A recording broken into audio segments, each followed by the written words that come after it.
See it? I didn't do that. I don't know who did that.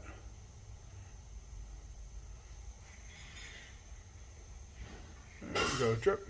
Brake fluid. Okay, now check this out. Here's the line. Ready?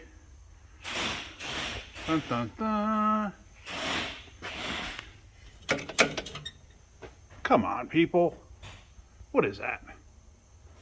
Seriously, what is that? You can't do better. You can't do better than that? Come on. That's a safety hazard and a half. How about do the job right or don't do it at all? I mean, this is just ridiculous. Anyway, that's it. Thought I'd share. Alright, so I decided to fix that brake line on that truck. And let me show you what I got here. I cut the end off here. And I'm going to wind up replacing this entire line. I'm going to make my own line here. Because what I discovered, if you could see that. How many of you know what that is? That's a single flare. Single flares do not belong on automotive. Double flare only, or bubble flare, one or the other. This is good for home plumbing. That's about it. This is not correct. This is why it was leaking so bad. When I hit the brakes, it was actually spraying brake fluid everywhere. So now I'm going to take that line off. I'm just going to make a new line and put it on there. The customer doesn't even know I'm doing it, but I'm going to do it. So that's about it. So now I got to see if I can find line, which I think I have. And I'm going to take the other end off. Now, of course, that bracket is broken. Like I was trying to figure out originally how it was supposed to mount. And if you look on this side, that bracket mounts here to where the parking brake cable goes. But on this side, that piece is actually snapped off. So this has no place to go. So I'm going to wind up zip tying this thing to the U-bolt for the rear axle. I really don't have much of a choice. So I'm just going to take this off and I'm going to make up a new line. Like I said, the customer doesn't even know I'm doing it, but it's a safety thing. I have to do it. So let me get that going and we'll go from there. So there's actually a better view from the other end of this line. You know, it's a single flare. What a double flare is, oops, let me focus in a little more.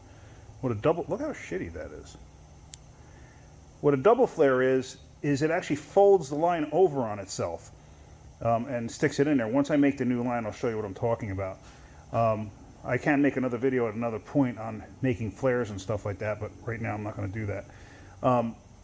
But anyway, a double flare, it actually becomes like a spring on itself, and that's what creates the seal. It actually has a cushion to it. And if you over tighten these fittings and crush that double flare enough, you'll eventually lose that springability of the actual metal. It won't flex anymore, it won't seal anymore, and you can actually over tighten them and crush them to the point where they stop sealing. So there is a torque spec for these. Of course, who has a torque wrench that can go around something like this? You know, usually we have torque wrenches for use on sockets and stuff, but you'd need some kind of a wrench adapter or whatever, or use a crow's foot. I'm not about to go through all that. Basically, you just tighten it, you make it just a little more than snug, and that's about it, and usually you're fine. But I'm going to show you what an actual double flare is supposed to look like. Alright, so I used my handy dandy Blue Point tool, the double flaring tool. And there's what I said about it folding over on itself. You can see there, it's a straight tube. You do this and it kind of diamonds out the end. Then you do this and it folds it into itself. Now when you're doing this final step, I've seen people do it where they absolutely tighten the bees out of this. And they wind up taking out the spring tension that's in there, and they basically crush it out of it. And then you wind up with a leak. So all you got to do is, once it's folded over, just stop. You're done. Once you tighten it on the car, that's where the seal is created, you know, by allowing it to crush even more. So here, you can see what it looks like. And there you see the folded over piece on the inside. Now, look how thick that end is compared to how thin the single flare was. Alright, so now there's the ends that I took out, and now I'm going to put this in place. Unfortunately, I don't have anybody here to help me bleed it, so I have a depressor on the pedal right now to keep it from siphoning out the master. Remember the one video I had before where, there you can see, brake lights are on because I got the pedal depressed. You have it depressed when you're doing stuff like this, it won't siphon all the fluid out of the tank, out of the reservoir, because otherwise it'll just keep going and going and going and just basically gravity bleed itself empty.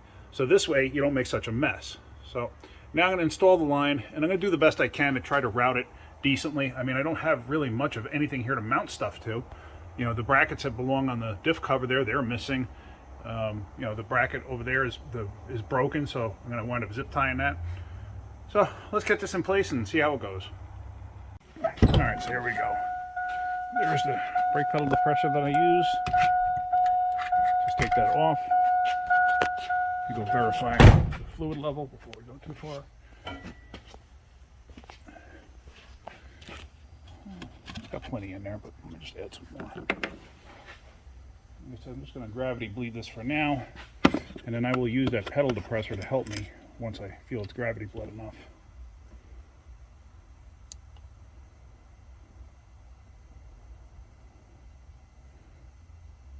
This is exciting, right? Okay. So we'll just let that. I'll get it right up to the top. That's fine by me. All right, so let's go and wait for it to start dripping out the back. All right, so I got sick and tired of waiting for this thing to gravity bleed. So I have this device, and what it is it's a suction tool, and it'll actually suck out liquids. So as you can see right now, kind of hard to see, but if you look at the tube, oh, there it is. Where is it? You can see some air bubbles coming through. Right there. See them? So basically I'm sucking the fluid through. Then I'm going to connect the line, and I'm going to do the same thing on the bleeder end. I did take the bleeder out. I wanted to make sure it would come out. And as you can see, I was able to get this out with a 10mm wrench, but some moron, who I guess probably the same person who put the line on, they used vice grips because, you know, hey, vice grips fit everything, right? So anyway, oh, I did stick this on the wire wheel and cleaned it up because I wanted to make sure that the bleeder opening was clear. And I wanted to make sure the threads were clean too. So, and it is, it's clear. So I'm good with this, sucking the fluid through now. And let me, all right, so that's off of there. So now, yeah, it's not really gravity bleeding on its own, which is weird. It should, but it's not. Because I tell you what, this thing was dripping like crazy before. So that's kind of the general look of how that line is going to run. I got one bracket for here, and then I'm going to zip tie it over there. But that's kind of basically it. Much better than it was, I'll tell you what. The way it was before, it could have caught a branch or something and ripped right out. Oh, there it goes. Now it's gravity bleeding. So anyway, that's about it. Let me get this thing going, get this all together, and then see what the final product is.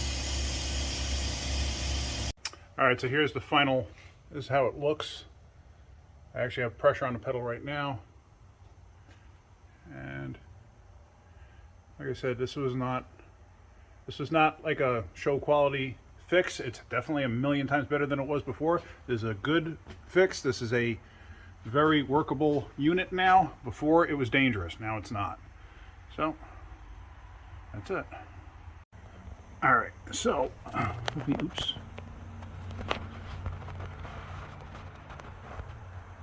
There it is, it's bleeding out.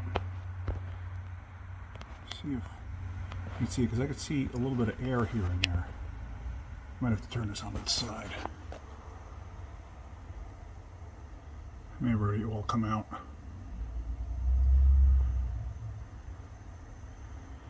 So now what I'm actually going to do, now that that part of it's done, I'm pretty confident all the air is out of the system. But what I'm going to do is I'm going to close the bleeder, I'm going to go up top, and then I'm going to depress the pedal with my brake pedal depressor. Then I'm going to come back under here and crack it open one last time. So let's do that. Now, as you can see, I got quite a bit of tension on that rod pushing that down. It actually bent the whole thing, but I did that on purpose because I want to make sure I got pressure on the pedal. All right, so here we are back underneath this thing. I got the wrench on there. Let me see.